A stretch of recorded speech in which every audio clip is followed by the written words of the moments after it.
ಯಡಿಯೂರಪ್ಪ ಅವರು ಬಂದು ಯಶವಂತಪುರ ಕಾನ್ಸ್ಟಿಟ್ಯೂನ್ಸಿಗೆ ನಿಮ್ಮನ್ನ ಶಾಸಕ ಅಭ್ಯರ್ಥಿ ಅಂತ ಘೋಷಣೆ ಮಾಡಿ ಹೋಗಿದ್ದಾರೆ. ಇದ್ರ ಬಗ್ಗೆ ತಮ್ಮ ಅಭಿಪ್ರಾಯ?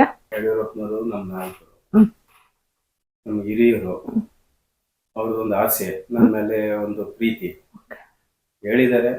ಅದ್ರ ಜೊತೆಗೆ ನಮ್ಗೆ ಇಲ್ಲಿ NDA ಇರೋದ್ರಿಂದ ನಮ್ಮ ರಾಜ್ಯ ನಾಯಕರಿದ್ದಾರೆ, ರಾಷ್ಟ್ರೀಯ ನಾಯಕರಿದ್ದಾರೆ, ಹೈಕಮಾಂಡ್ ಇದೆ, ತೀರ್ಮಾನ ಮಾಡ್ತಾರೆ. ಯಡಿಯೂರಪ್ಪನವ್ರು ತೀರ್ಮಾನ ಮಾಡಿರೋದಕ್ಕೆ ತಪ್ಪೇನಿಲ್ಲ. ಆದ್ರೂ ಹೈಕಮಾಂಡ್ ಇರೋದ್ರಿಂದ ನಾವೆಲ್ಲ ಹೈಕಮಾಂಡ್ಗೆ. ಸರ್, ನೀವು ಹೇಳಿದ್ರಿ NDA ಇದೆ ಅಂತ, ಎಲ್ಲಾದ್ರೂ ಒಂದ್ ಕಡೆ NDA ವರ್ಕೌಟ್ ಆಗತ್ತಾ ಅಂತ? ದೇಶದಲ್ಲೇ NDA ಇದೆ, ಇನ್ನು ಯಶವಂತಪುರದಲ್ಲಿ NDA ವರ್ಕೌಟ್ ಆಗಲ್ವಾ? ಇಡೀ ರಾಜ್ಯದಲ್ಲಿ ವರ್ಕೌಟ್ ಆಗಲ್ವಾ? ರಾಜ್ಯ ನಾಯಕರು, ನಮ್ಮ ಹಿರಿಯರು, ಹೈಕಮಾಂಡ್ ಏನೋ ವರ್ಕೌಟ್ ಆಗ್ದಿರನ್ನೇ ತೀರ್ಮಾನ ಮಾಡ್ತಾರ, ಹಾಗಾಗಿ ಮಾಡಿರ್ತಾರ. ಸರ್, ಹಾಗೆ ನಿಮ್ಮನ್ನ ಶಾಸಕ ಅಭ್ಯರ್ಥಿ ಅಂತ ಗುರ್ತಿಸ್ಬಿಟ್ಟು ಹೋಗಿದ್ದಾರೆ.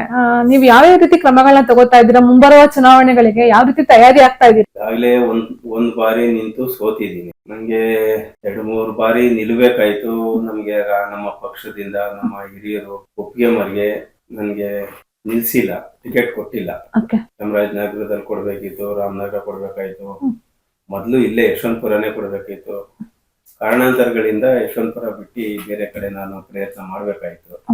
ರಾಮನಗರದಲ್ಲಿ ಟಿಕೆಟ್ ಕೊಡ್ಬೇಕಾಯ್ತು ಅಂತ ಯಾಕೆಂದ್ರೆ ನೀವು ಹೆಚ್ಚಾಗಿ ರಾಮನಗರ ಸಂಘಟನೆ ಮಾಡಿರೋದ್ರಿಂದ ಎಲ್ಲೋ ಒಂದ್ ಕಡೆ ನಿಮ್ಮನ್ನ ತಗೊಂಬಂದ್ ಯಶವಂತಪುರ ದೂರ್ ಬಿಟ್ರ ಅಂತ? ನಮ್ದು ಕನಕಪುರ ಲೋಕಸಭಾ ಕ್ಷೇತ್ರ ಇತ್ತು, ಉತ್ರಳ್ಳಿ ವಿಧಾನಸಭಾ ಕ್ಷೇತ್ರ ಇತ್ತು. ಅವಾಗೆಲ್ಲ ನಾವು ಕನಕಪುರ ಲೋಕಸಭಾ ಕ್ಷೇತ್ರ ಮಳವಳ್ಳಿವರೆಗೂ ನಮ್ದೇ ಇತ್ತು. ನಮ್ ನಾವೆಲ್ಲ ಒಡನಾಟ ಇಟ್ಕೊಂಡಿದ್ವಿ.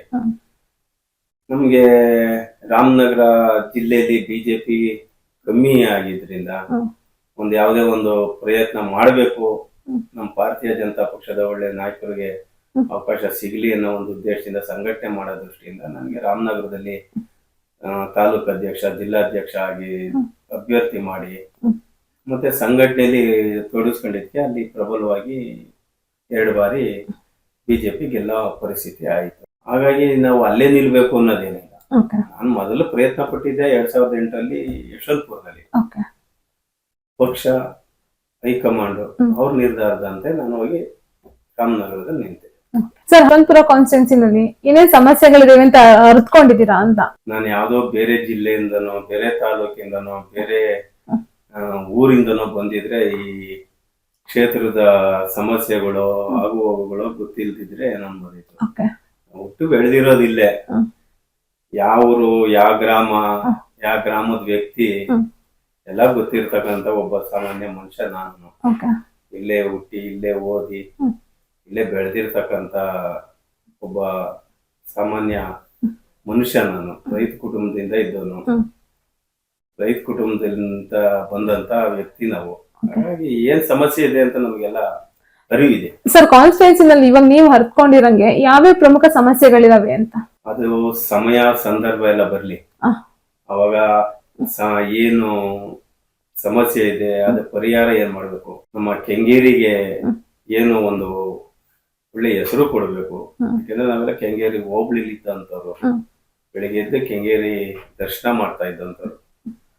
ಹಂಗಾಗಿ ನಮ್ಗೆ ಒಂದು ವಿಶೇಷವಾದ ಪ್ರೀತಿ, ಅಭಿಮಾನ, ಗೌರವ ಎಲ್ಲ ಇರೋದ್ರಿಂದ ನಾವು ಋಣ ತೀರ್ಸ್ಬೇಕಲ್ವಾ. ಅದನ್ನೆಲ್ಲ ತೀರ್ಸಕ್ಕೆ ಒಂದು ಅವಕಾಶ ಸಿಕ್ಕಿದ್ರೆ ನಾವು ತೀರಿಸ್ತೀವಿ. ಸರ್, ನಾನು ಯಾಕೆ ಕೇಳ್ತಾ ಇದ್ದೀನಿ ಅಂದ್ರೆ, ಹೊರಗಡೆ ಜನ ಏನ್ ಹೇಳ್ತಿದ್ದಾರೆ ಅಂದ್ರೆ, ರುದ್ರೇಶ್ ಯಾವಾಗ್ಲೂ ಅಪೋಸಿಷನ್ ಅಲ್ಲಿ ಎಲ್ಲೂ ಬಂದ್ ಮಾತಾಡಿಲ್ಲ, ಏನು ಕಾರ್ಯಕ್ರಮಗಳನ್ನ ಯಾವ್ದು ಕಾರ್ಯಕ್ರಮಗಳಲ್ಲಿ ಭಾಗವಹಿಸೋದಿಲ್ಲ, ಮತ್ತೆ ಎಲ್ಲೂ ಕೂಡ ಅಪೋಸಿಷನ್ ಆಗಿ ಯಾರು ಅಪೋಸಿಷನ್ ಆಗೋ ಮಾತಾಡಲ್ಲ, ಉದಾಹರಣೆಗೆ ಹೇಳ್ಬೇಕಾದ್ರೆ ಶಾಸಕರು ಅಪೋಸಿಷನ್ ಆಗಿ ಮಾತಾಡಲ್ಲ ಅಂತ ಹೇಳ್ತಾರೆ.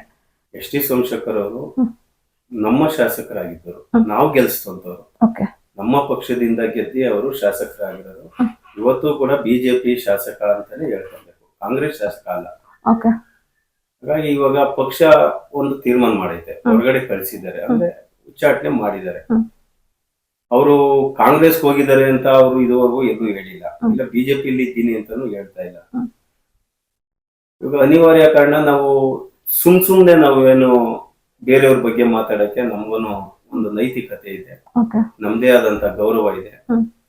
ಇದ್ರ ಪ್ರಕಾರ ನಾವು ಮಾತಾಡ್ಬೇಕಾಗ್ತದೆ.